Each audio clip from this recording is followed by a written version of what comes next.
You're listening to the Fanboy Garage Podcast.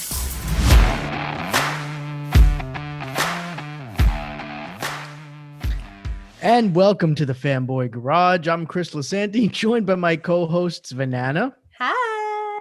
And the man of a million voices this evening, Aaron Verola. What's up, y'all? What's going on? Welcome to episode 124 of the Fanboy Garage. As always, it's a pleasure to have you guys with us today. Holy cow. There is so much to unpack. We've got Marvel news, we got Star Wars news, we got another bang-up episode from The Mandalorian.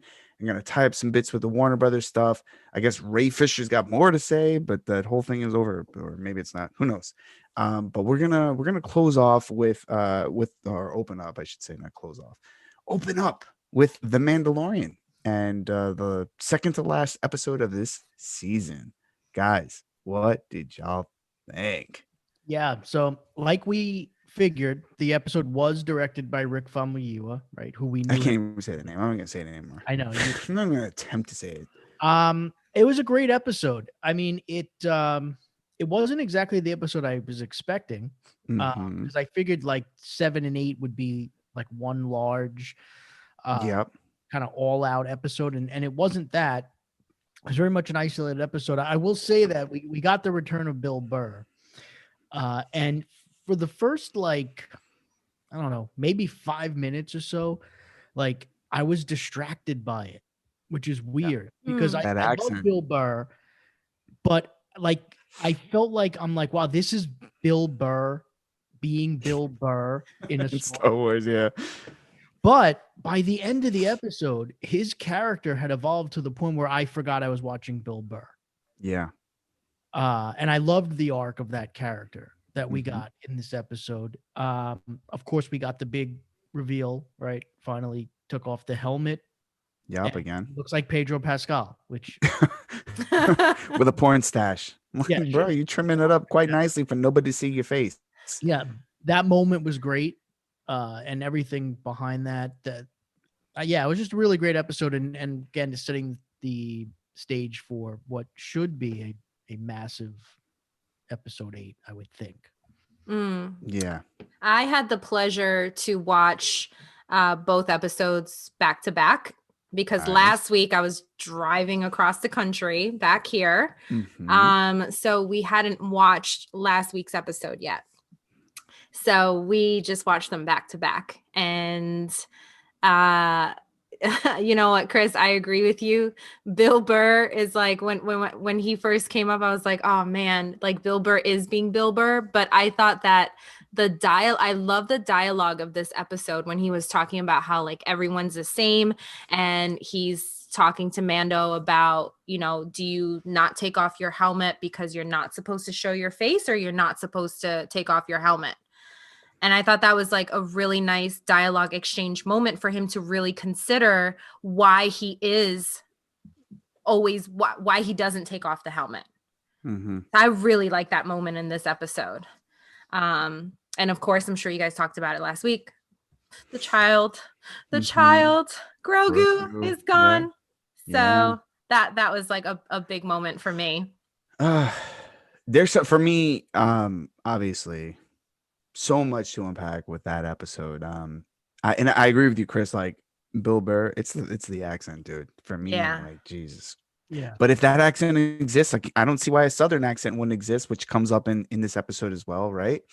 So the guy who plays Joe Chill in Chris Nolan's Batman Begins movie is the imperial officer that is interrogating our hero and Bill Burr. One of the things I enjoyed about the episode was that it showed a very different side of the Empire that we're not used to seeing. Yeah. You know, we at one point in the episode, we're cheering that TIE fighters are saving our heroes as they're kind of making their way across this like Badlands scenario. And like everyone is cheering for them. And then it kind of painted the Empire in a very different light. It's just like they're just normal people on the other side of the fence, right? And that was a really, really cool element to kind of mix into the world of Star Wars, in my opinion. The other thing that I enjoyed about this was in that dialogue between Bill Burr and kind of giving him that arc, which was so good. To your point, I kind of just lost. I was like, oh, that's not Bill Burr, and he's turning it up. Like I actually Mm-hmm. see the pain in his face and the guilt and frustration in his face. It opens the door for folks like Finn to exist in this universe, right? Where stormtroopers they have a conscience. They're feeling a certain way about the people, their comrades that are being lost for meaningless things for the sake of the empire. And I thought that was a really, really interesting, again, stitching of a thread that ties us to the sequel trilogy. And the other thing that was so important was at the end of this episode, Mando, it's clear he loves the child. Yeah. This is his kid, Right. and he's gonna go to incredible lengths to get that child back. And I loved the way that episode ended. I love that it calls back to last season, and he's reiterating Moff Gideon's statement about how important that child is to him, that he'll never understand. So I thought it was great. And again, I applaud Filoni, I applaud Favreau for and Rick F for his Famuyiwa. I can't say it. I don't know what it is. Is it Famuyiwa? Yiwa. Iwa. Famuyiwa. Famuyiwa. Mhm. Jesus, it's just not there in the Missing the Famuyiwa. There it is. Famuyiwa. Famuyiwa. All right, killer. All right, so he kills it. And what I said to some of my friends, and maybe it was you guys. I love the evolution of every director who's gotten a second chance to take their next episode in the second season, and they have evolved. They have so evolved. It's so beautiful to see them like feel so comfortable in this world and to express themselves the way that they do, Mhm. to bring some of the things that really ground them as filmmakers and what they give back to the community in terms of like folks like us who are consuming their art form. It's great to see that it was actually, now I know where it was a text between Chris and Tavo and I. It's important to see them kind of contribute their love and their art to Star Wars in that way. And I love that episode. It was good. Yeah. It's good It stuff. is interesting that we did see Bryce Dallas Howard, Dave Filoni, and Rick Famuyiwa. I thought their episodes this season were better than their episodes last season, 100%. which is, Mhm. I mean, part of it is writing as well, and Rick Famuyiwa and Dave Filoni wrote their episodes as well this season.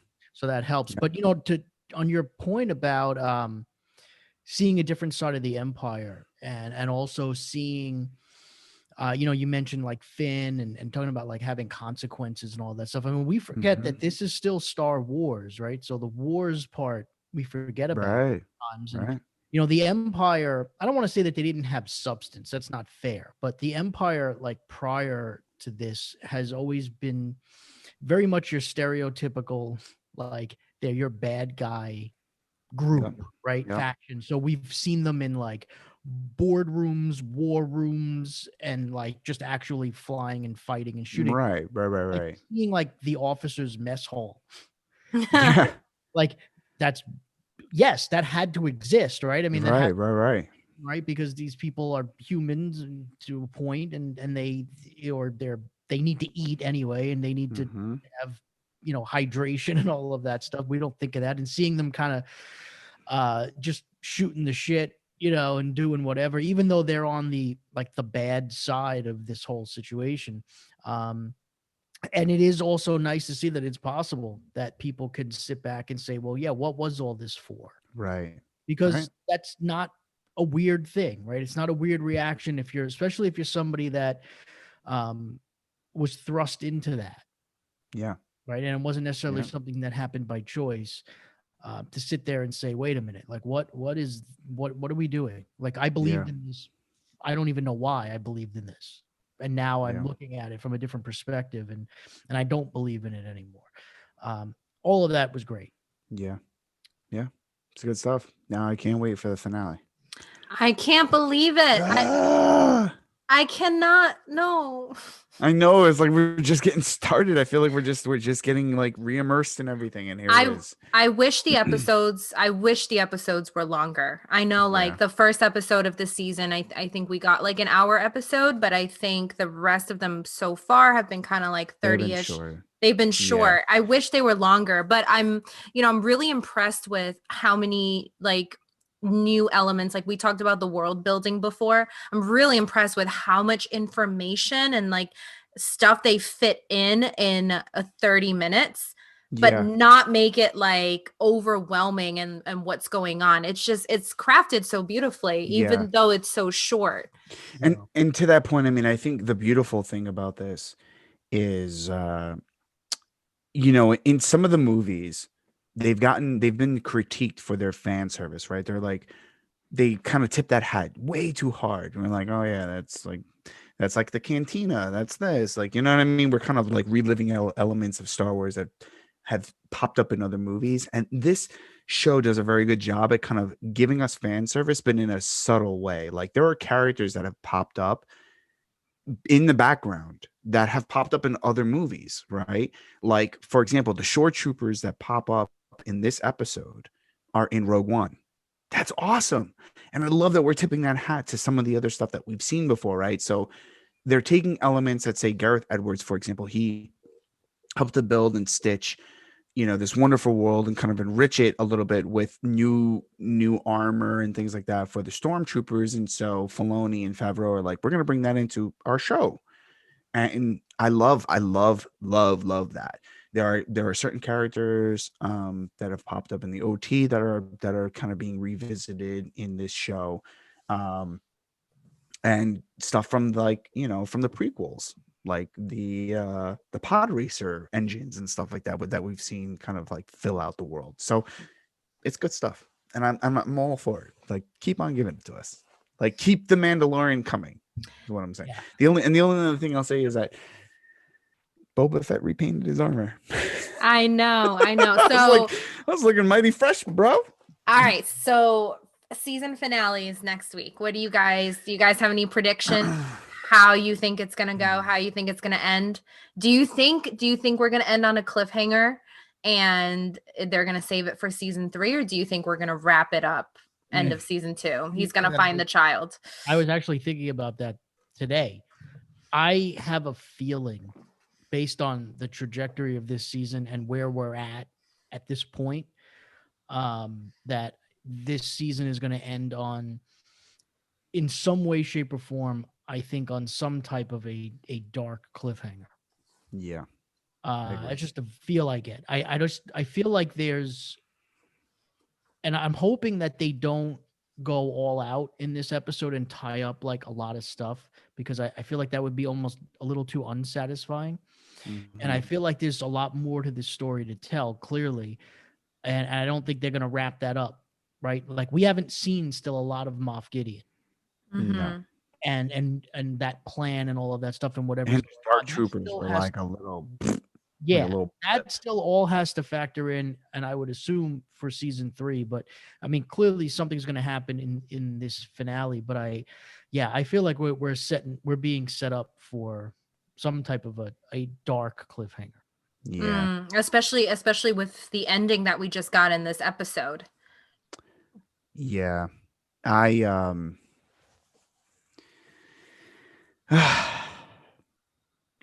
think it's going to be a dark one. I agree. I have been thinking about this for quite a while. Like, what is the Mandalorian without the child, for example? Does that exist? And I don't know the answer to that, which is what makes the show so good, because I think normally I'd be like, oh yeah, no, we can do without that, right? This show, for example, I don't know. I just I'm like, would they do that? Would they kill the child for the purposes of furthering the universe? And like, again, a lot of what this season has done. So like, last season was all about stitching the show to the OT, right? Like, what's happened at the end of the Return of the Jedi, right? This season has done a great job at stitching not only that connective tissue between Return of the Jedi, The Mandalorian, but also like forward stitching to like the sequel trilogy, right? So and everything else in between, like Ahsoka, is an important element of that. The purpose for which Moff Gideon is seeking the child, that's an important bit of that. The New Republic talking about the outer regions being a place where the Empire seems to be gathering its strength, that all lends itself to the First Order, and those are things that kind of pop up in The Force Awakens and the sequel trilogy. So there's so much that's happening, and we know that. Well, actually, we don't know for certainty, but we have a suspicion that the child doesn't make it out of whatever these episodes or however long the Mandalorian runs, because he doesn't pop up in The Force Awakens. But we don't know we don't know what's happening, and this is only 5 years or so, or 8 years after Return of the Jedi. So there's a lot more time that needs to happen. So I'm kind of like, I don't know. Does the child die? Does the child I feel like the child gets taken. And I feel like the child does not find its way back to Jin. At the end of the episode. In the show? Not right now. I don't think at the end of this episode, I don't think it happens. I think we need Mando to be on like a feverish, like, holy shit, I didn't get this kid back for season 3. And that's a way different arc. Yeah. Like, I think we're just getting to this point where he's like, I need to get the kid back, but we haven't seen desperation. Right.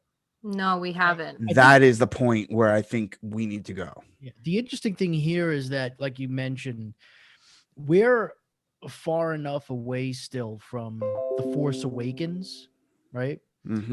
To still have this breathe a little bit, right? Where like the events of the show do not have to, and should not, I guess, in some ways, tie in directly to The Force Awakens, right? So while our instinct is to say, well, some of these events may eventually lead up to that, but there's enough room there where they can allude to things, or at least give you maybe some setup for how we got to certain things that wound up in The Force Awakens. But I do think that's the nice thing here. There's some freedom that the timeline allows, so that they can hint at and maybe use this show as a way to introduce some basic concepts for maybe how and why certain things happened, without showing us leading up right into that. So I mean, like meeting up with like a younger Lord Santeca, who is Max von Sydow's character in The Force Awakens, would be an awesome thing to me, because that character, I'm like, you don't cast somebody like him for nothing. And granted, he's passed, but I think that was an important enough character to kind of, he puts Poe on his track to find Luke Skywalker. So I think there are some elements there that we can continue to see seeded in future episodes, and like, it's in the can. So we'll see how it all shakes up, and I'm excited for it nonetheless. I agree with you guys. Yeah. I think we're gonna have a dark cliffhanger as well. Yeah.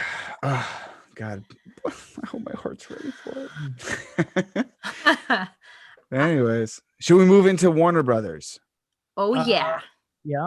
Yeah, let's do that. So last week we talked a little bit about Warner Brothers' bodacious move to move their entire 2021 slate to HBO Max for a month before going theatrical. Chris Nolan obviously has been one of those that has been super vocal about his displeasure with that decision from the studio and HBO Max. Happened, right? Last episode, you figured that. Yeah. And Denis Villeneuve has been the next one to come out, stating that he feels like, and I'm paraphrasing here, but that, Warner Media is cheapening the artistic, expression of many directors. And there are others. I mean, I think, what is it? The Directors Guild is Judd Apatow too. Yeah, there's so many people who are starting to fight back. And again, as we had mentioned in last week's episode, that Warner Brothers only spent like less than a day notifying their partners that this was not Warner Brothers. I'm sorry, Warner Media. So I think this is a very important distinction.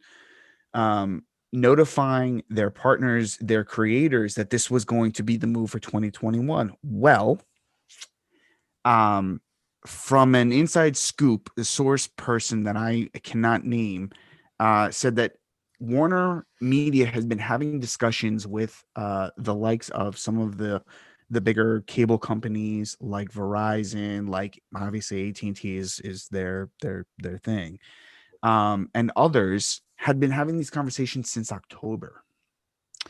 And so, yeah.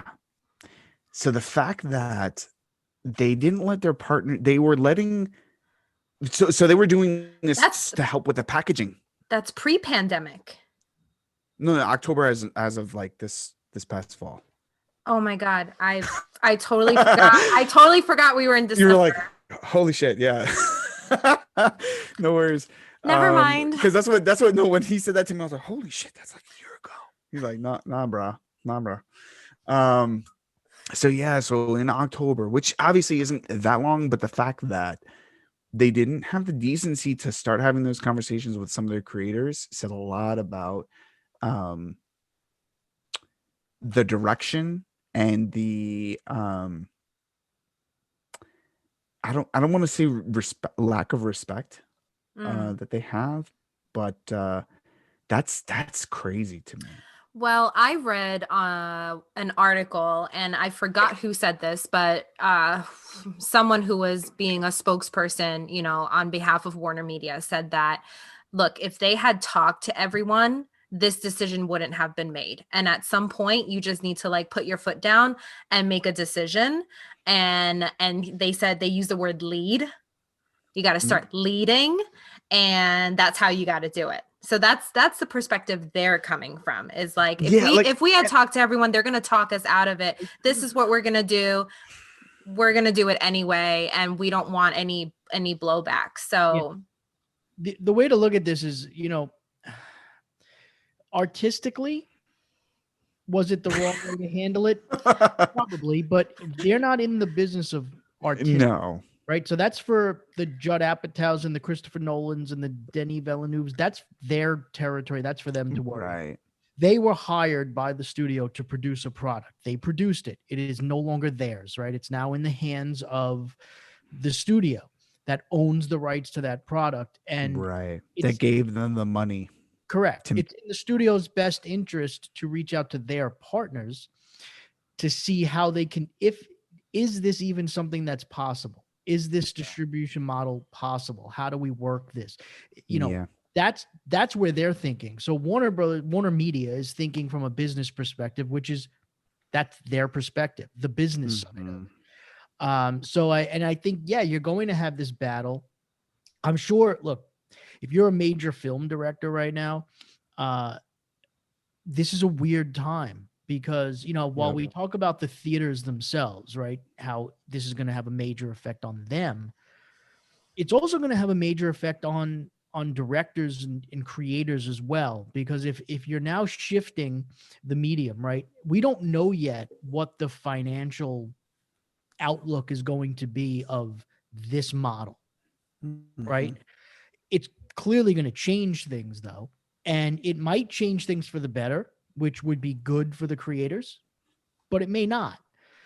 And, the artistic side, we mentioned last week, I think, with the Spielberg thing, where he was so outspoken about Netflix at one point, and now, he's all on board with this stuff. And that money can change a lot of that, those types of opinions. It clearly has. But, anytime you have a radical move like this, and that's what this is, make no mistake about it, whether you're for it, against it, whatever, it's a radical decision for a number of reasons, more so in the way they're choosing to distribute it, as opposed to the fact that they're doing streaming and theaters at the same time. I think the fact that it's available on their service at no additional cost is what has rattled a lot of people. Because you didn't see this like when Disney did what they did with Mulan, and granted, these directors are, more involved in this process. But Judd Apatow wasn't saying anything when Mulan rolled out on premium on demand. Right. Right. I'm sure if you give them like a number, if this streams based on their data, like from this amount to that amount, you guys get those like kickback points, that's what they make some money off after the film is released. They maybe Judd Apatow would shut up. Oh, maybe not. I mean, look, it's or maybe not. Like, look at I like again, and I bring this up often because I think there are parallels because it's an industry that has gone through major shifts based on technology, which is the music industry, and there are artists, bands, whatnot that everything changed for them. Record labels, everything changed for them with the way we consume music now.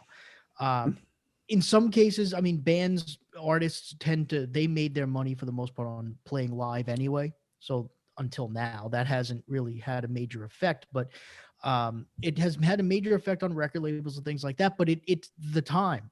We're not going back. We're not going back to physical media. We're not going back to CDs. We're not going back to a time when the Billboard charts were based purely on physical albums. It's like that's gone. It's not coming back. And if this is going to be the future of how we consume movies, which I think it's going to be for the most part, people are going to have to get on board with it and adjust. I mean, there've always been adjustments, right? I mean, there were adjustments when we went from, when digital film, digital shooting became a thing. People kind of had right. With different aspect ratios and things like that, and 3D. And Christopher Nolan obviously was very much against 3D and all of that. And so there's been all of these things. This is clearly a bigger deal than that. But it doesn't change the art. I mean, I know that when you're producing a film, you're doing it in a way that it's made for a particular, for the big screen and all that stuff. But again, I mean, I've said this a million times. Most people, especially now, we watch our movies. We don't watch our movies in the theaters. More people now will watch movies, even under the old model, at home than they will in a theater, and will continue to watch a movie over and over again for decades to come at home, not in the theater. Right. So artistically, it doesn't really change much as far as that goes. I mean, yeah, if you're a cinematographer or director of photography on a film and you have these beautiful sprawling images and stuff, of course you want that on the biggest screen possible. Sure. But it doesn't change the art itself. Your movie is still your movie. It doesn't really difference how people watch it. And the technology in the home experience is catching up, right? With HDR and Dolby Vision and all of those things.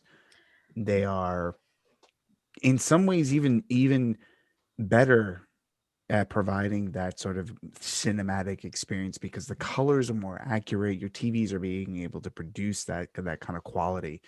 And so, and not for nothing, but colorists and cinematographers and directors of photography are working with many technology companies to ensure that the color accuracy and the resolution of their TVs are as cinematic as they can get, right? Even better than the movie experience. So, I think this is just, obviously COVID, the pandemic has helped to accelerate this move to digital, but this has been a long time coming.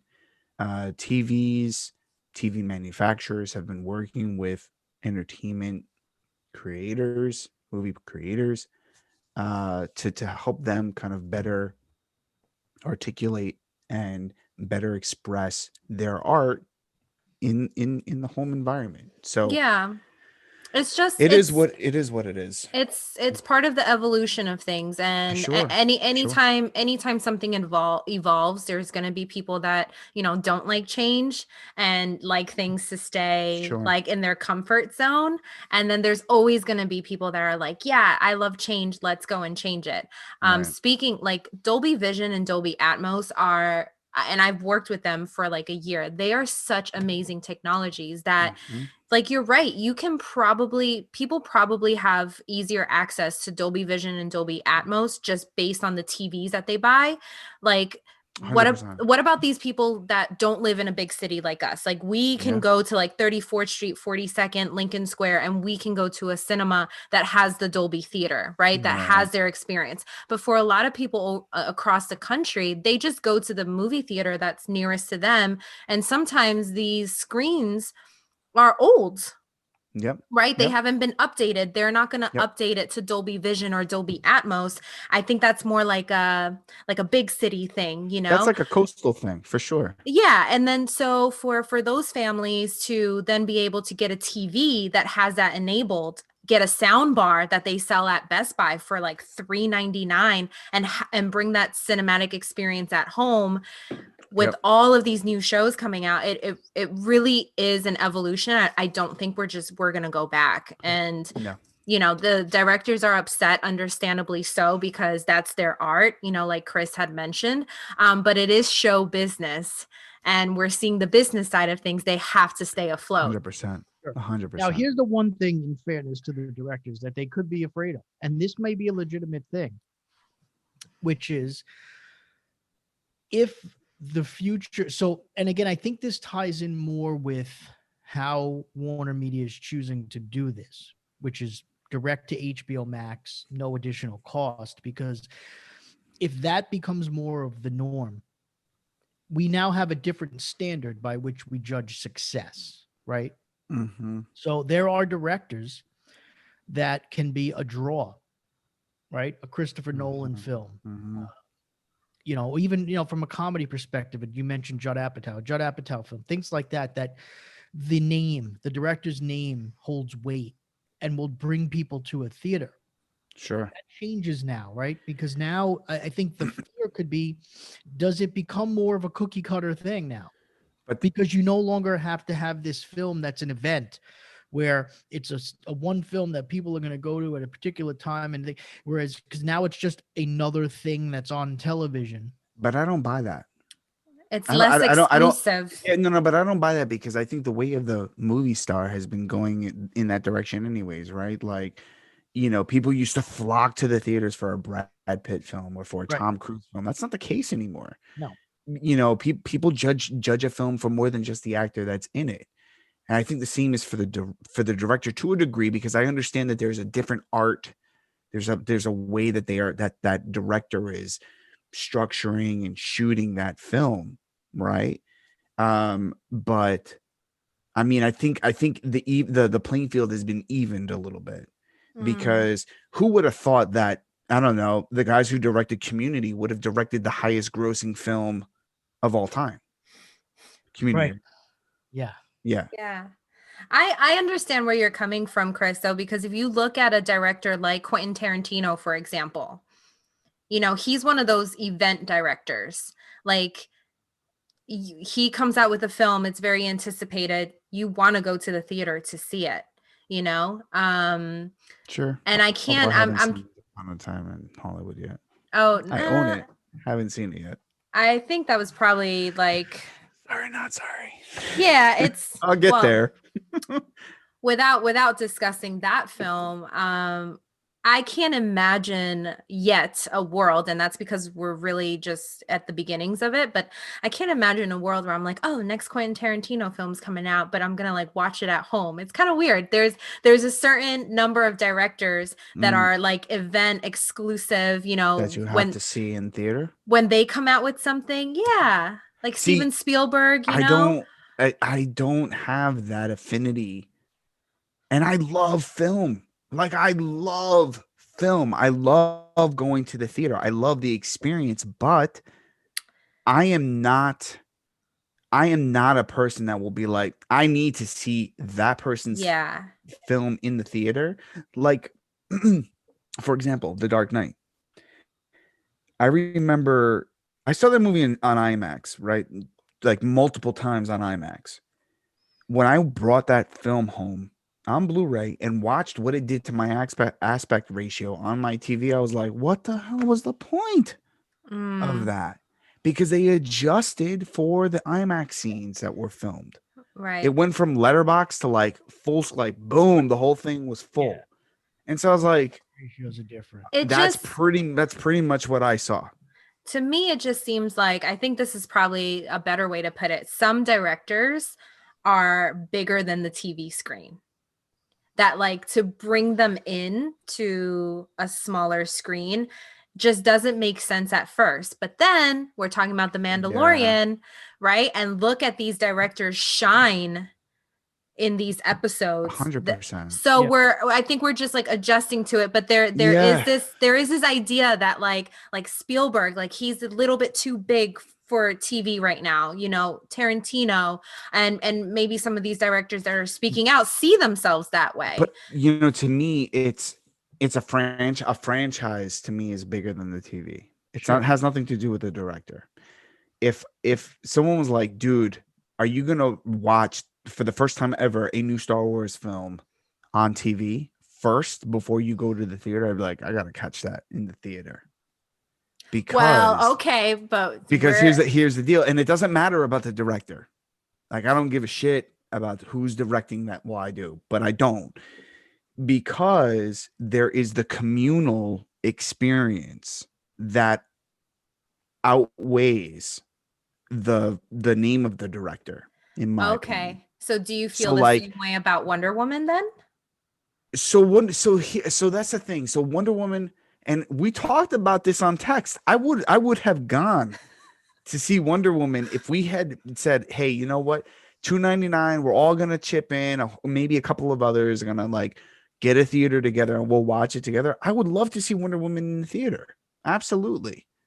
But if it comes down to like me and like a bunch of Joe schmoes that I don't know about, and someone's like in their sleep, I'm not doing it. Nope, sorry. Y'all can stay over there with that shit. I'm gonna catch Wonder Woman at home on Christmas Eve with my little girl, and she can watch it. I can press pause. We can do whatever we need to do. We can come back and watch it, versus like she's got to go to the bathroom and I'm gonna miss 20 minutes because I gotta wipe her ass in the men's room. You know what I mean? Like, context on this, though, just because I don't want to. Sorry, I'm flipping up.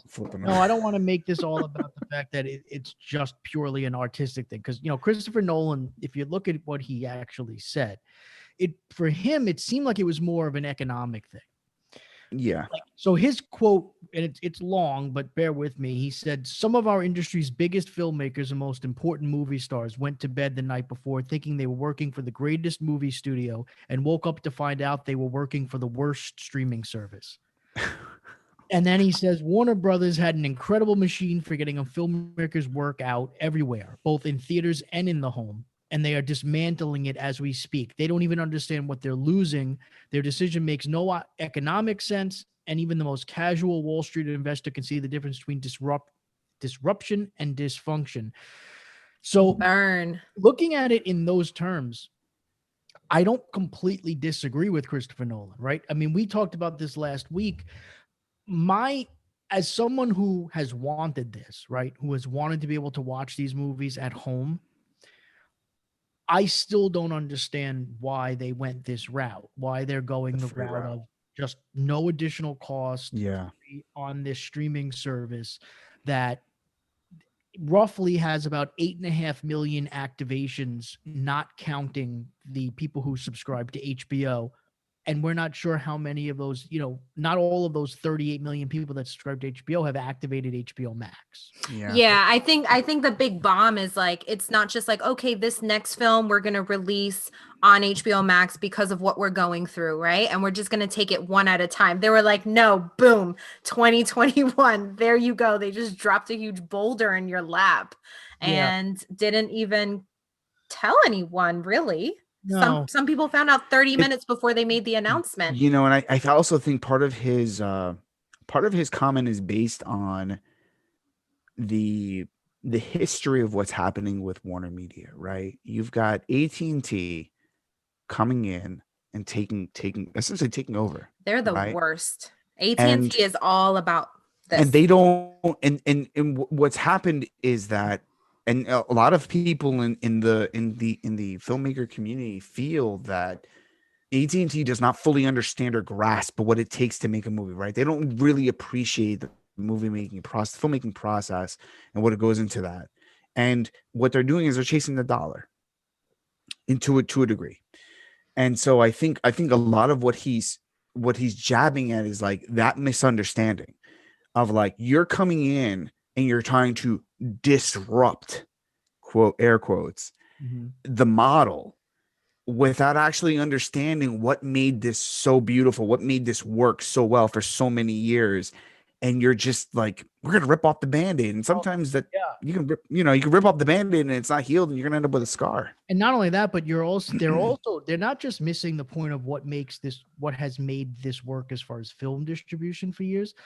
They're missing the point of what is making successful streaming services. Like Disney's able to do what they do. They have 80 million plus subscribers to Disney Plus right now. Right. Netflix has 200 million subscribers, right? Amazon has Netflix. Just putting that there. Netflix. You know what I mean? Like that's the thing. Like HBO $17.99. F you. Sorry. HBO Max isn't there yet. And I think that's the other point that they're missing. Right. And this is certainly not going to, I don't think, do much to move the needle on that. Like, so I think if you're looking at it just, and we'll get on from this in a second because there's a ton of other stuff to talk about, but from a pure economic perspective, there were other options, right? They could have released the movies on premium video on demand. Right. Right.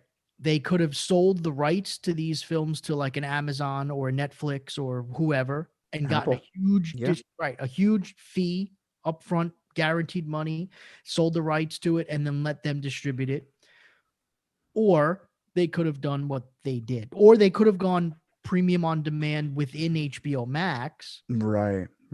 Or they could have gone with the fourth option, which made the least economic sense, which was just throw everything right up there. It's all free. Yeah. I mean, Apple must be like going like Apple Voodoo. The folks that have been, paying for the licenses to these films on VOD must be like, y'all are crazy. What like really? You're gonna and maybe that's the point. It's like they're using this, and we talked about it last week, but they're using it as a ploy to get subscribers, right? And but to the same end, it's like, you're going to hit max capacity on that, right? There's only so many people you can hit with the films that you're putting out there to get into this subscriber pool. You're wasting I think the directors just feel like you're wasting my hard work. They see it for what it is. You're trying to use my movie to gain X, let's just say 1,000, because I'm not even going to go to millions. X thousand number, like I'd say for the film, because there will be millions of people, I'm sure, that'll jump onto HBO Max. But for each film, I was like, oh, you're going to use, thousands of subscribers at $14.99 to get access to my film for free, for nothing, really. Yeah. For the price of admission, essentially. Yeah, I don't even like it.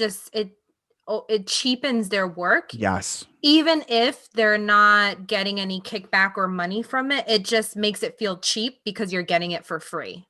For the first month. Exactly. For the first month. Which, and as we talked about last week, I mean, in most cases in the theatrical experience, that first month is do or die, right? Mm-hmm. Like, depending on the size of your film, like a Star Wars is going to continue on after a month, but, who's to say, for example, that these movies drop on streaming, right? And things start to normalize a little bit post-vaccine, yada, yada, yada.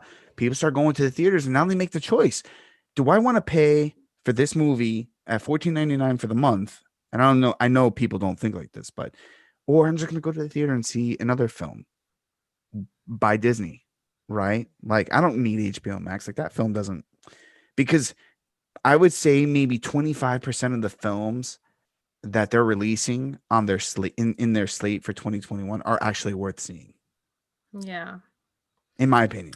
And if you really just wanted to see one film out of what they're releasing, you're just going to go to the theaters instead of paying a subscription, because I'm sure like you're not going to pay a subscription, let's say for 1 month, and then be like, okay, there's nothing else I want to see, and then I'll just sign up again for the month that I want.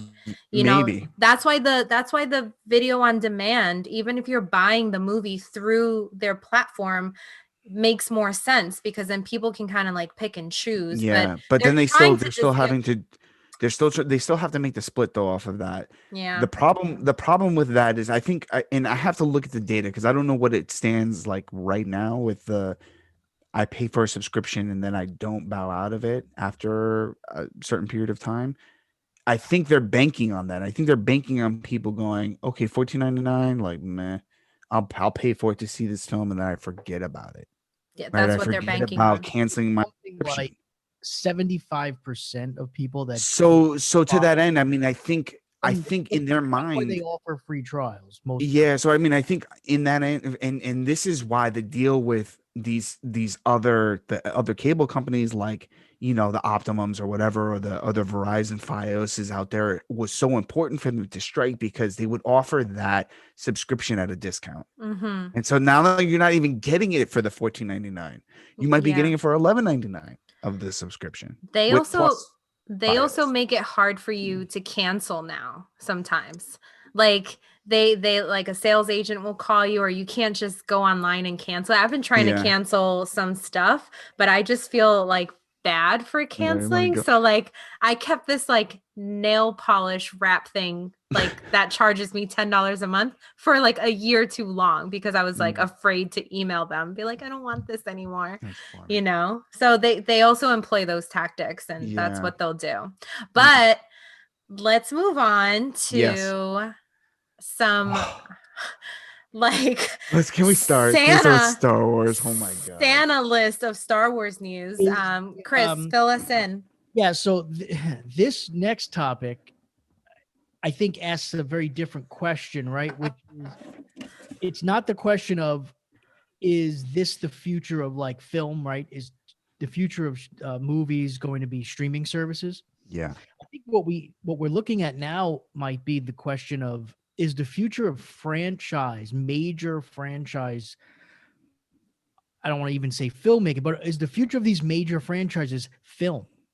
Yeah. Or is it cross-platform multimedia? Is it going to be these streaming TV shows with the occasional film to pay off? Almost like it's going to be a very weird analogy, right? But like old school pro wrestling, like right when I was a kid, really until more recent years, like you watched TV every week, and that led for you to either buy like a pay-per-view or buy tickets to go see like the live event wherever. Sure. Like, is that going to be the model for these franchises? Is it going to be really good, high quality TV shows that tie into this one big universe that lead to a film? Right. An event moment. Right. Rather than film, beat you over the head with it. Yeah. Occasional like TV series just for like audience, which is what 100%. I mean, that is 100% where we're going. And I would say for Star Wars specifically, this is not dissimilar from what they've been doing with books, right? And it's been in this new in the sequel trilogy where they were like, oh, we're gonna fill you in on all the shit that's been happening, and then we're gonna bop you over the head with our films, right? So it's like Aftermath trilogy. Here's some stuff that's happened, Bloodlines with Leia, blah blah blah blah blah blah blah, right? And then they're filling the gaps, but like nobody's reading that shit. Everyone cares about the movies. Now it's like, hey, we're gonna introduce this character, that character, blah blah blah. We're gonna like continue to build out this world, and then we're gonna give you some films, but it's all one universe. And so it's almost like a a la carte. You take what you will, kind of thing. Yeah. For Star Wars, for example, but for Marvel, it's a totally different beast because all of the characters that they're introducing will play a role in their cinematic universe. Yeah. Right. So it's like Disney is being very, very, they're being crazy smart right now. Because so smart. For Marvel, it is episodic TV shows for characters that will have a role to play in their cinematic universe. And then for Star Wars, it's like, we're going to give you all the Star Wars stories that you guys were like hoping for in cinematic. We're going to give that all to you on Disney Plus, and then we're going to give you something fresh in the movie form. Mm-hmm. And I love it. Yeah. And the reason I'm mentioning this, is obviously because we didn't even explain the fact that Disney Investors Day, right? served That's a as very long preface. yeah, they served as their almost like either D23 or Yeah. on this year, right? Since those things aren't really a thing. They just announced seemingly everything in the world. My Instagram feed was like I couldn't refresh it fast enough, like all the different announcements. So they announced like 1 million Marvel TV shows and a few movies and 1 million Star Wars shows and a movie. Yeah. All of which were exciting, and other things as well, right? Like Yeah. Willow and a new Indiana Jones movie, stuff like that. Lots of big. I don't even know where you want to. Do you want to start Star Wars or Marvel? Yeah, let's start with Star Well, Wars. okay, No. so there's gonna be 10 new Star Wars series, right? Yep. And we know some of them. Some of them we don't know like what's gonna be Mhm. at the tail end. There's gonna be 10 Marvel shows. I'm just thinking of the excitement level for all these actors that have been out of work. I'm sure you guys didn't think of this, but all of the actors that have been out of work this entire year. What a fantastic announcement that is for actors. Of Mhm. course, the stars are going to lead it, but it's just exciting to be able, like, if you can get in this universe now, you not only have before it was like a big film, Mhm. and they usually use locals wherever they're filming, New Zealand or Europe or Canada, right? And they cast local actors. Now with these 20 shows, where are they going to film it? They're probably going to film it in the US. I don't think it's going to be an overseas venture. So I think that's really exciting for all of the actors in Atlanta and New York and LA, maybe Mhm. Vancouver. I think they film a lot of stuff Yeah. there. It depends, because I know like Falcon and the Winter Soldier had to get, I think it was like to Croatia or something like that. Yeah, but they're So filming some scenes in Brooklyn. yeah, no. I'm saying like that had like a global footprint of a show, which is one of Yeah, the reasons why they were delayed, and they were delayed again because they had to get overseas. Yeah. exactly. But I just wanted to say that for all of the performing artists out there, this was an like excellent announcement on that Yeah, front, which I'm sure a lot of people didn't think about. So I just wanted to put that point of view there. Got us for very sure. excited. Yeah, so I mean, But let's we'll dig start into with Star Wars. yeah, let's dig in there. So as we speculated on with the first appearance of Ahsoka Tano in live action, that they were shooing her in for her own show. Boom, we get smacked with a nice little logo. They're like, she's gonna have her own show. It's gonna take place within the time period of the Mandalorian, which is great. We had already speculated that that Admiral Thrawn would be her villain for her show, right? Her sort of quest. I suspect that again that will be the premise of her show. And I just bagged the #1 appearance of him on comic book form. Thank you, Phil, because I did bag that. I promoted it because he's like, "Oh, dude, we need as many people as possible to come to the auction and bid." And You like, got it. yeah, #1 bidder, that was me, and I got it. Nice. But I'm stoked for that because she has not only a very unique place in Star Wars lore, because not only she's made her appearance in the Clone Wars, she's made her appearance in Rebels, she's now made her appearance in the Mandalorian in live action, but she's a very special character that ties together, and I explained this to you guys, but the cosmic and living force.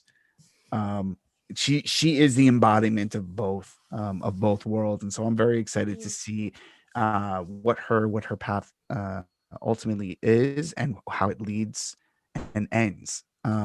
So and Rosario Dawson just killed it. So yeah, bring it on, live action. Let's go. The other thing was obviously Mandalorian plays a role in that, because we got episode And or Rangers of the New Republic. season 3, right? Rangers of the New Republic, which was something I didn't expect to hear or see about. I think the challenge I'm having with the announcements at large, and it goes back to some of the things I've talked about before, is that we're staying within this time period again. And and I appreciate that the Mandalorian is kind of giving us a lot to chew on, but can we move out of this 60-year period, right? We have a line, this timeline of 60 years from the prequels to the sequel trilogy, right? So the time of Anakin Skywalker to the end of Luke Skywalker or Rey, whatever, however you want to do it, right? But it's essentially like 60 years, 70 years, maybe. The New Republic show feels like it's going to live in that same time period, right? Because that's where the Mandalorian is kind of given us, like, you know, Cara Dune and Dave Filoni's, you know, New Republic character, and those guys got kind of like searching the outer regions. Like, I feel like that's where that show is going to live. I'm like, it's going to be, well, they announced it. It's basically a spin-off to the Mandalorian. Move out. And Jon Favreau and Dave Filoni are going to head that, like they're going to be overseeing that as well as Ahsoka. So it's great, but still kind of, they'll do it. They'll do it justice. I trust. No, I know that they will, but there's only so much you can tell in that time period, because the thing is, and this is the problem I'm having. Like, this is us painting ourselves in a corner, or them painting themselves in a corner. Because in the minds of, and I was thinking, and this is crazy because I was thinking about this shit last night. What messes people's brains up is that when they think of Jedi, they only think of Skywalker, right? So when you think of, like, we have been living in this idea of like, there's no other Jedis that exist because Yoda said so in the OT, but there clearly are, right? And what's starting to do really well, and that's why like Ahsoka is such a champion character, is because she's a Force wielder, not a Jedi. Force wielder, right? So like we have to separate this idea that Force wielder has nothing to do with Jedi, right? That's like a sect. That's like you're Catholic, for example. You still may have a religious connection to the spiritual connection to something, but that has nothing to do with Catholicism. You see what I'm saying? Like, Jedi is like an order. That makes sense. So like people are getting stuck on this idea. And so when you see, and I've heard this go, oh, well, Ahsoka Tano is like a Jedi, but like Luke Skywalker is the last Jedi. And I'm like, yo, Force has no bearance on blood. And that's a beauty. I'm sorry. I'm not going to get into the Last Jedi thing, but anyways, yeah. So I'm gonna shut up now. Going on your thing. So I know the show that Aaron has always been very excited about, which is Obi-Wan Kenobi. Yeah. They announced that Hayden Christensen is going to return as Darth Vader, and that obviously Ewan McGregor is back as Obi-Wan Kenobi in that original series 10 years after Revenge of the Sith. And of course, we already know that Deborah Chow is the showrunner for that show. She's writing and directing most of it, and her episodes of The Mandalorian were awesome in season 1. So that's encouraging, regardless of what you may feel about. Yeah, so a lot of people are excited about Hayden Christensen. A lot of people are excited. They forgot. But you know what? I think okay. This, oh God. Well, we don't know how big of a role he's going to play in the show yet, right? No. We don't know if it's going to be like a 1 episode thing, or they're just going to reference him. He's going to play like Flash. I don't know. We don't know where he's going to land. But I think if he does have a substantial role in this show, it's nice because he gets a second chance to show people. Here's the part I don't understand. He can redeem himself. What does it mean that Hayden Christensen is returning as Darth Vader? Because if he's Darth Vader, like if he's already fully formed Darth Vader at that point, then it doesn't matter. Like, how is Hayden Christensen? How does he pull that off exactly? Because it's not going to be his voice. You're not going to see. Who knows? That's why I think there's going to be some sort of flashback. No, I actually think it's going to be. I think we're going. Revenge of the Sith. He is the Darth Vader. He is Darth Vader in those films. Yeah, he's in the suit. Yes. So Christian Harloff, who famously used to run the Jedi Council of Collider, had this theory, and it's a very real thing, there are lines in A New Hope where Vader says to Obi-Wan Kenobi, "When I left you, I was but the learner, but now I am the master." Right? That doesn't really line up with how things ended in Revenge of the Sith. And then there's a line in The Return of the Jedi where Vader says to Luke, Obi-Wan once felt as you do, in terms of like him being, sort of conflicted with light and dark. But I am, essentially I'm lost.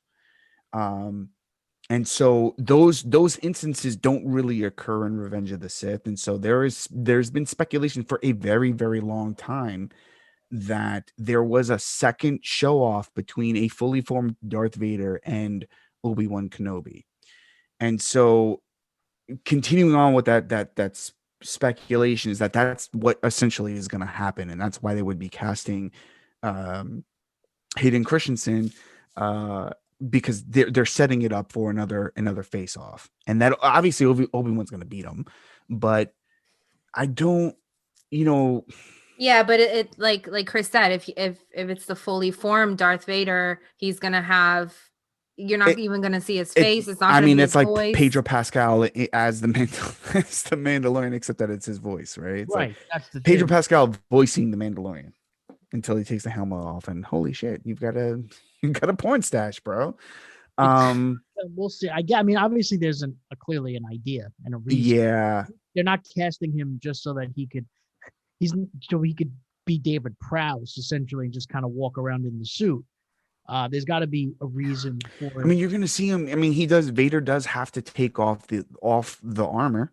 He doesn't just live in the armor. He's just so soft. Who is Hayden Christensen? That's what I could never get past. Like, he's just such a softie. Like, he doesn't command that like that manly presence to me. And that's always been my disconnect between between him and playing the thing, I mean, it was terrible casting in the prequel trilogy. Yeah, the whole concept was off. But I mean, I think maybe now, having learned, you have to bring him back years later. Well, yeah, and you have to at this point. You can't put anybody else at this point in the suit. That's true. Besides him. And the thing is that his presence, when he goes full on dark side and he turns that head around and he's got those Sith eyes, like Hayden Christensen killed it. Like Revenge of the Sith by far is the strongest in the prequel trilogy. Well, yeah, and he has his moments in there where you're like, dude, you actually are kind of frightening a little bit, but what really brings that home is actually some of the stuff that's been done in animation. Right. When he faces off with Ahsoka Tano and she slashes open his mask and she sees this like burnt, and I mean, it looks like Hayden Christensen, obviously, because that's who Anakin is modeled after, but she sees this burnt face and just the eye sticking out, and she's like, oh my God, what? Yeah, this is my old master, and you are like the thing that we fought against. I think there's a lot to explore there. What we're going to be getting 100% without a doubt. And I had said to a couple of friends, it's probably gonna end with Obi-Wan kicking the shit out of him again, and like him being saved and fueled further by his anger towards Obi-Wan. I mean, there is a lot to explore with Vader, and you can't escape. You cannot introduce and this is the problem. This is the entire problem I've had with the idea of Obi-Wan, is that he lives in this bubble, right? This time bubble. Vader exists in this time bubble. You cannot have an Obi-Wan series without Vader. It just doesn't happen, right? And you cannot have an Obi-Wan series without Luke Skywalker. You can't. Well, it wouldn't make sense because he was. You're gonna get it. You're gonna get a young Luke Skywalker. Sure. And that to me, again, I mean, this is the problem. I think this franchise can live or die by how much it embraces or pushes away the Skywalker legacy. And maybe by the end of that series, we'll get an answer as to why he calls him Darth. Yeah. You're just an agent of evil, Darth. Yeah, it's like, Yeah. wait, what? What? All right, so let's quickly go through some of these other series before we talk about a couple of Yeah. other. Andor, which we kind of knew was going to be Bam. right? Dope. Love. Everything I did for the rebellion. Yeah. That's coming in 2022. That should be great. And we also have it's the Willow thing. I'm sure you're excited about that. It's obviously not Star Wars, but it's Lucasfilm. There's going to be they're working with Industrial Light and Magic on an adventure film for Disney Plus called The Droid Story, right? Which is going to introduce a new hero guided by R2D2 and C3PO. There's going to be a show called The Acolyte, which is a mystery thriller that will take viewers into a galaxy of shadowy secrets and emerging. I'm interested in that. In the final days of the High Republic. Yeah. I'm so interested in that. Yeah. Emerging dark side powers and all that stuff, right? Yeah, that to me, there you go. That is that is where Star Wars needs to be. We go height of the old, is that Old Republic, right? The High Republic. High Republic. So that's even, I think it's even before. Yeah. It's mystery thriller that will take viewers into a galaxy of shadowy secrets and emerging dark side powers. Yeah. Final days of the High Republic. I want to see the emergence of the Sith. That's what I want. And now here's not what you're looking for, obviously, is the galaxy's favorite scoundrel, Lando Calrissian, will return in Lando, a brand new event series. I'm cool with that. And Justin Simeon is in the early stages of developing that project. I'm cool with that. You're okay. You know why? We need a little popcorn shit. Of course, yeah. You know, and I didn't mind Donald Glover's portrayal of Lando Calrissian. No, and actually, he's got he has an interesting past that I think is cool for audiences. And we have Star Wars Visions, an original series of animated short films celebrating the Star Wars galaxy through the lens of the world's best Japanese anime creators. That's dope. Coming 2021. And of course, which we already knew, Star Wars The Bad Batch. I'm all over Bad Batch. Yeah. Which is a spin-off from the Clone Wars. Yeah. So these guys exist in the world after Order 66. They are defunct. They are like, I guess,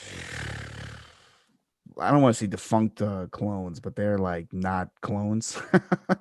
And what I love is in the trailer that they showed, we see, Wing Ma Wen's, Ming Na Wen. Yeah, her character in The Mandalorian looks like she pops up in the Bad Batch. Cool. Nice. I'm loving this. I'm loving the connected tissue. That looks dope. So all of that is going to lead us to 2023. Right now, tentatively Christmas 2023, when we're going to get the next Star Wars film. Star Wars Rogue Squadron, directed by Patty Jenkins. That works for me. And of course, they also announced, and this didn't get a lot of hype because I guess it's just the concept, but there's going to be a brand new Star Wars feature that Taika Waititi is developing right now too, that sounds all kinds of awesome without even knowing what it's about. So it looks like Disney, Lucasfilm, whatever, Kathleen Kennedy, whoever came to this decision has finally figured out, they've found their pocket, right? They've figured out where Star Wars needs to be right now. And this is where it needs to be. These great Disney Plus shows that can reach a broad audience from kids to adults, diehard fans, mainstream fans, whatever, tell great Star Wars stories and get people excited about Star Wars again. So that now when this movie comes out, it's going to be an event film. Yeah. And 100%. it's not going to be tied to, the Skywalker saga, right? Or any of that. So this seems like it's going to follow pilots across the Star Wars universe. Yeah. They're laying some good groundwork. Yeah. And hopefully in some of these Disney Plus shows, they give us some nuggets to spin off on. Sure.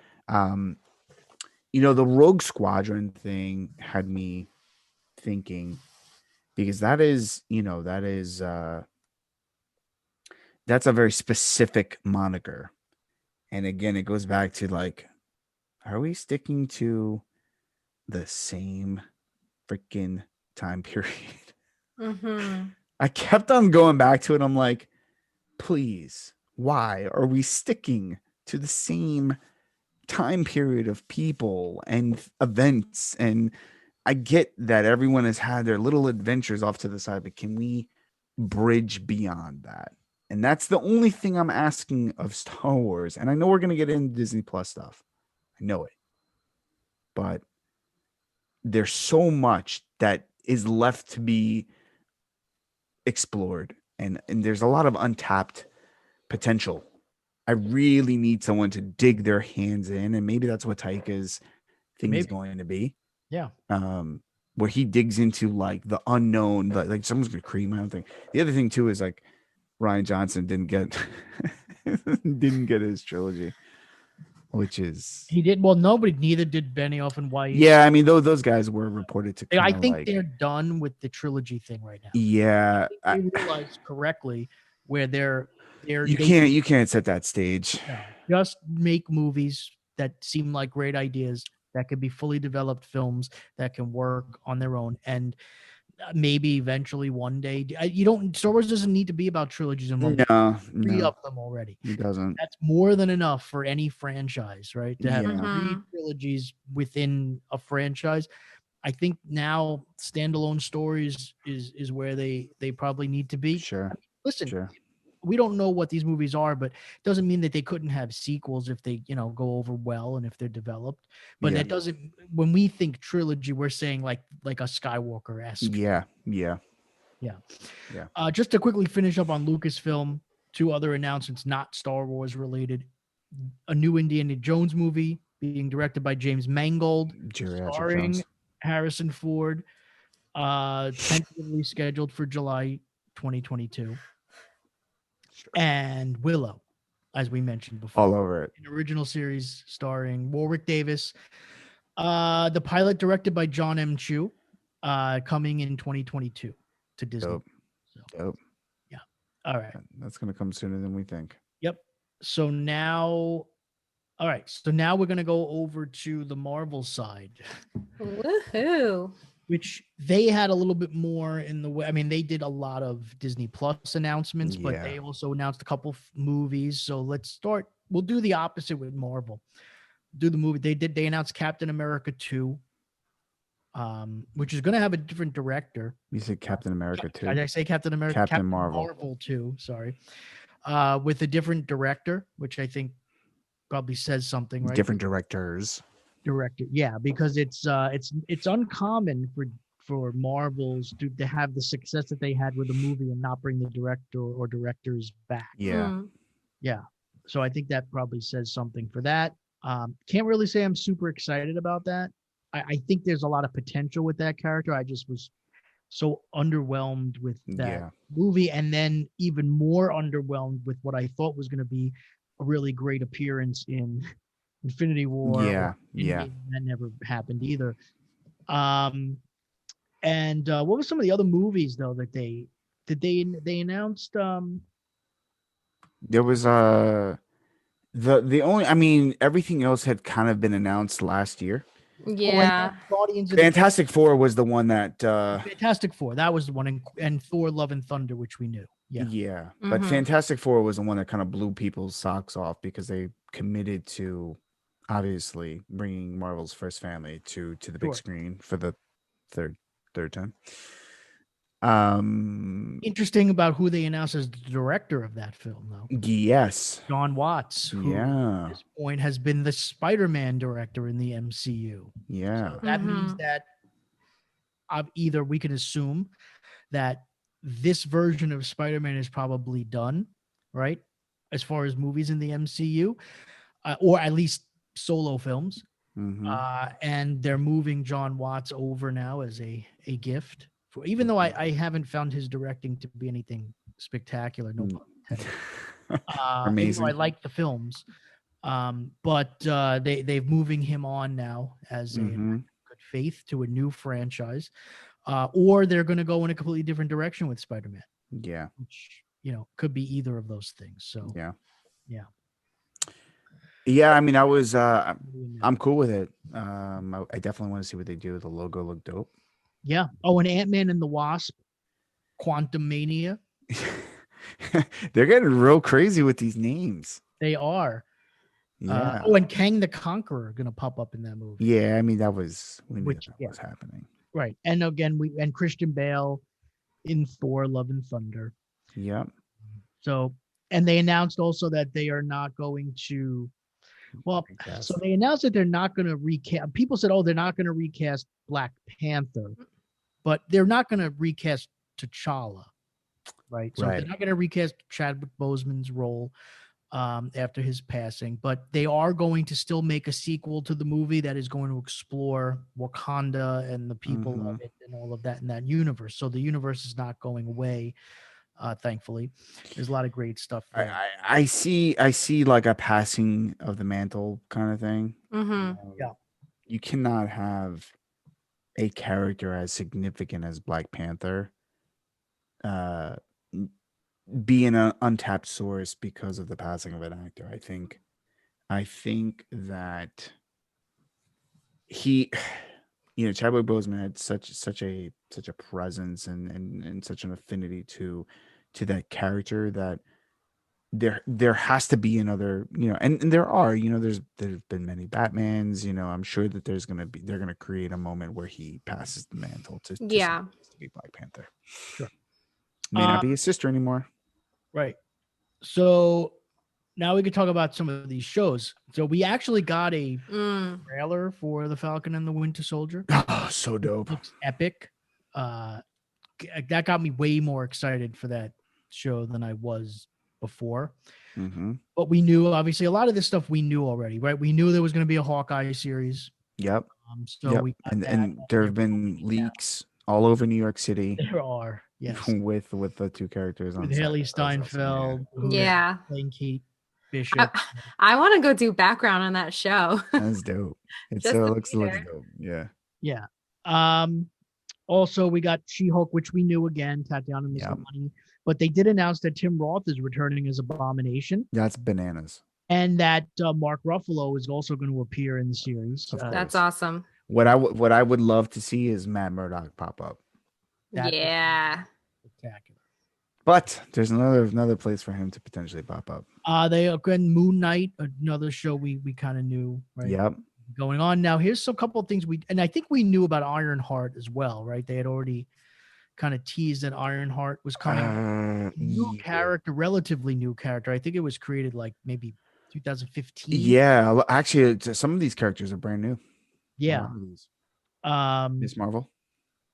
They did actually that one. They didn't announce. They Miss Marvel? No, they had a little feature like talking about the casting of the lead actress in Miss Marvel. They showed a couple of quick little snippets of some footage. Yeah. And stuff that we didn't know about that we learned. Marvel Studios' Secret Invasion with Samuel L. Jackson back as Nick Fury and Ben Mendelsohn back reprising his role as the Skrull from Captain Marvel. Yeah. Which now it's interesting. Secret Invasion is one of those things that people thought was going to be like a major storyline for like the next phase of the MCU. And maybe it will in some way, shape, or form, but it looks like they're going to reduce it to more of it's just to a series show. Unless it obviously plays a bigger role. I mean, which it could. The Miss Marvel thing is interesting because she's an Inhuman, which was explored in Agents of S.H.I.E.L.D. Right. And that has some ties to the Skrulls and the Kree. Which obviously links to Miss Marvel and to what's ever happening with Nick Fury. So there could be some things there that kind of tie into one another. And they also announced Don Cheadle returning as James Rhodey Rhodes, aka War Machine in Armor Wars. Yeah, which is a classic Marvel story about Tony Stark's worst fear coming true. What happens when his tech falls into the wrong hand? Sure, it's called Iron Man 2. Got it. And we also got the Guardians of the Galaxy holiday special, which should be just fun. Obviously, we know what that's. Oh yeah, it's gonna be a fucking mess. Oh, sorry. It should. And of course, I Am Groot. Everyone's favorite little tree, Baby Groot, will star in a series of shorts on Disney Plus featuring several new and unusual characters. That's gonna be so. It's kind of like what Pixar did, in the beginning of their movies with the squirrel. Oh no, that's not Pixar. That's was it DreamWorks? No. Oh, is that no? With the little muskrat chasing the acorn. You know what you're talking about? Yeah. Yeah, that's the Ice Age. That's what I thought. That's what I'm thinking. Yeah, that's the Ice Age thing. When you're talking about the I Am Groot. But the I Am Groot thing is like, I was gonna go, I am Groot. I am Groot. Yeah. I am Groot. I'm like, really, dude? That's gonna be fun. Yeah. For my daughter. Yeah, that's gonna be fun. Listen, it's not all about you, Aaron. No, you're right. You're 100%. And so that was the majority of their deal. And we also know there's more that they didn't talk about, like Eternals and things like that. Yeah. Mm-hmm. We got Black Widow. They didn't talk about. No. Spider-Man. Right. Is one thing they didn't talk about. But there was some craziness that was announced earlier in the week before all of this stuff dropped. Alfred Molina coming back as Doc Ock. Sure. What? Mm-hmm. I mean, he died, but sure. What? Well, again, we're not, the same thing we could talk about with Electro and stuff like that. I mean, we're probably not looking at this in the right way. No. I don't believe that these are going to be the actual characters from those movies, right? These are going to be, I think, similar to what J. Jonah Jameson was at the end of Far From Home, where it was the same actor playing the character, but a very different version of that character. So another, a multiverse or whatever. To that end, when we see the Morbius trailer and we see I think it was the Amazing Spider-Man version of Spider-Man in the Morbius trailer, and it says murder on it. Do we think then that Michael Keaton's Vulture is not the same Vulture as we see in the Spider-Man Homecoming movie? Yeah. I don't know. See, this is the problem with the multiverse thing. It's like it's not the same. Yeah, because you're saying that the Doc Ock is not going to be the same Doc Ock from the Raimi movies. I don't think it's well. Yeah. So then because they're showing a very different version of Spider-Man in the Morbius trailers, right? Is Morbius existing in the Andrew Garfield universe, and therefore Michael Keaton's Vulture character is a Vulture that only exists in that universe, not in the one that we're familiar with. I mean, I think anything's up for it. And seriously. I think that these worlds will eventually collide. And I think they, maybe they're going to set up like a Sinister Six type of deal. Sure. With this collection of multiverse villains, just kind of cherry picking, like that would be so cool. I said it. What if Miles Morales from Into the Spider-Verse is the one that kind of cracks the code on all of this and talks about live action? Like, dude, that to me would blow my mind if like Miles Morales from Into the Spider-Verse is like he makes his live action debut because he's managed to jump into another to me blow my mind. They'd be like, you mean that's the animated version from this movie and that I don't know. That would be cool. I need to smoke a lot of weed to figure it out, man. We forgot to mention Loki. Yo, yeah, that Loki trailer, the beginning of that trailer, so good. Yeah. You Aaron, you were talking earlier about how Marvel does a really good job like fusing what's now is going to happen in the shows, and kind of like the characters are going to be in the movies and then they're going to be in the shows, and it's just this one like seamless world. I mean, to kick off a trailer like that with the Endgame thing, and because everyone's wondering, where did he go? They never mentioned it. And to just start it like that, just like we haven't heard news from them all year. Pretty much, we've been talking about DC all year, and that was like my favorite thing. That was my favorite thing. So dope, and you just see different versions of him, which I think is indicative of the way that they're doing the logo thing, right? Yeah, they're changing his logo in so many different ways, and it's like you're gonna see so many different versions of Loki in so many different time periods. Like a reverse quantum leap almost. Yeah, it's so dope. What a fun character to play. Hell yeah! Like Tom Hiddleston, like he can play all these different sides of him. It's so much fun. Yeah, I'm very excited about that. And the one thing we forgot to mention, there were rumors that Charlie Cox's Daredevil character would make some sort of appearance in the next Spider-Man movie. I don't know about that. I would love to see, instead of him popping up in Spider-Man, which obviously makes a lot of sense. I would love to see him pop up in She-Hulk, as I mentioned. I think that would be awesome because give him the series. She's a lawyer. He's a lawyer. It'd be awesome to, but again, it would be cool to tie him into Spider-Man. Yeah, let's see if that actually becomes a thing. I'm very suspect about the whole thing. Mm-hmm. Very suspect. Mm-hmm. But who knows? I mean, freaking Alfred Molina, Jamie Foxx. Sure. All I need to say is that Andrew Garfield and Tobey Maguire are coming back, and I'd be like, "What? Wait, what's happening?" Maybe you can almost will it to happen. I feel like if enough people talk about it, they might. Sure. Yeah. Do you think there might be a multiverse situation 100%. where the different Spider-Mans are fighting the different villains from their respective movies, like at the same time? Who knows? Who knows what's like I can't timeline it in my head right now, but like what if the three, Andrew Garfield Spider-Man, Tobey Maguire's, and Tom Holland at the same time are fighting like Doc Ock and like Electro and at the same time? Yeah. Who knows? I mean, this is their response, Marvel's response to the pandemic, with kind of flipping around, leading with WandaVision, is setting the stage for the rest of their universe, right? Which is the multiverse idea. Mm-hmm. And I think they were like, well, we were kind of going in this direction anyways. We're just going to accelerate everything. So like the what ifs plays very much in that realm as well. It's interesting because they've excluded some of the other what ifs. There was a what if of like, and I've got the book for this. There's a what if Jane Foster became Thor. Right.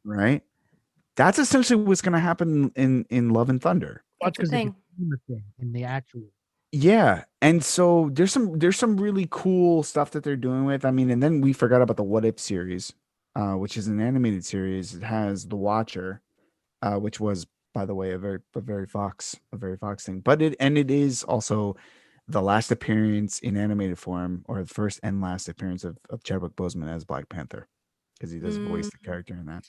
But there's a lot of cool stuff that happens there. So anyways, yeah, I mean, I think WandaVision is going to set the stage for the rest of the universe, and this idea of alternate realities, and Doctor Strange will play a very important role in all of that. We have so much to look forward to. So much to look forward to. That was a bonkers episode.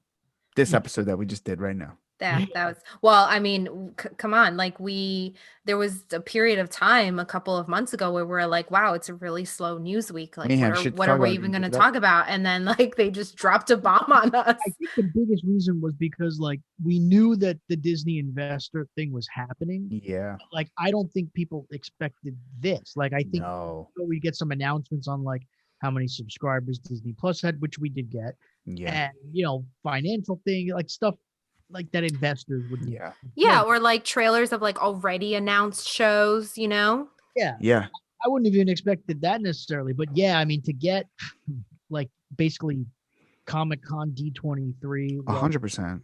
I mean, it's been a long time since there was even one event where this many things were announced. Yeah, and I guess it makes sense. This would be the year, right? And that's the awesome thing, kind of looking at like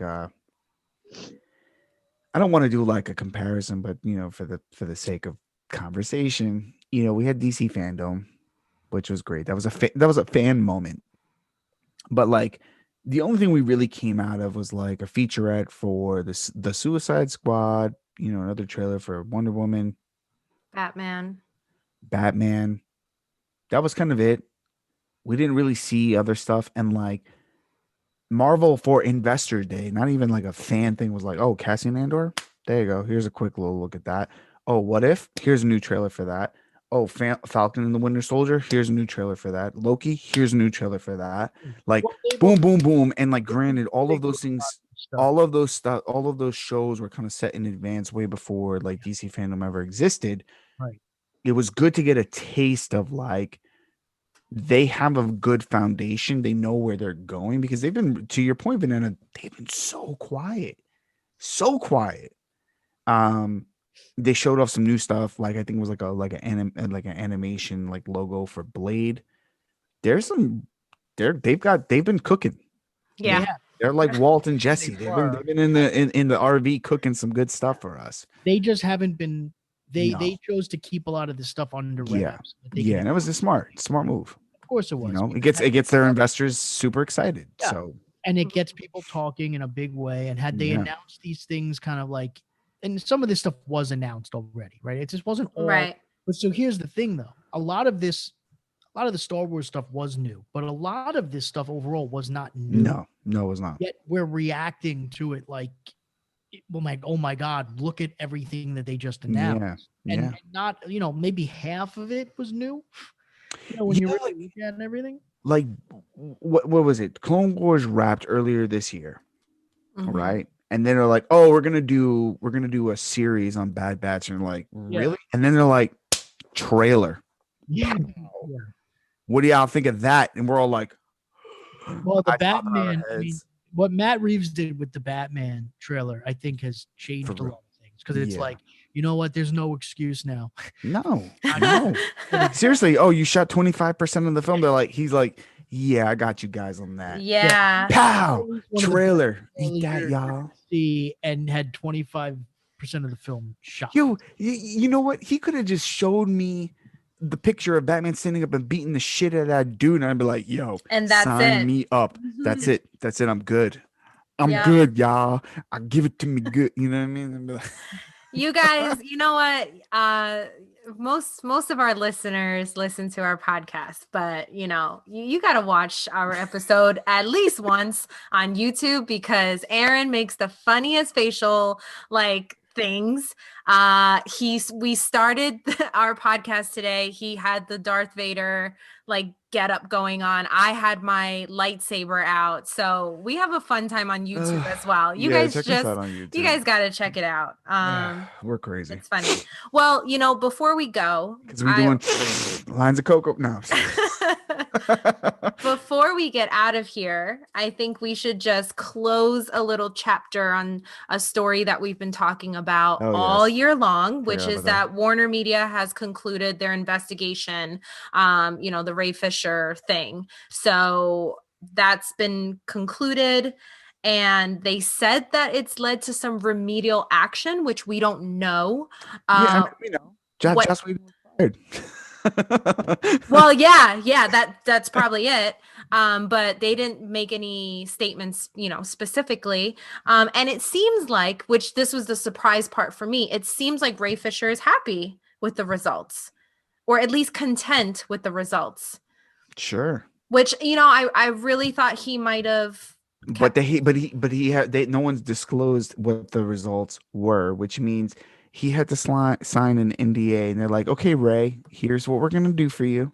Right. Here's what's happening. Now sign over here. You're now a new company, man. Shut the fuck up. Right. He just said over 80 people were interviewed for Warner Media's Justice League investigation. A fair, thorough, and protected process for witnesses was the first and most important step.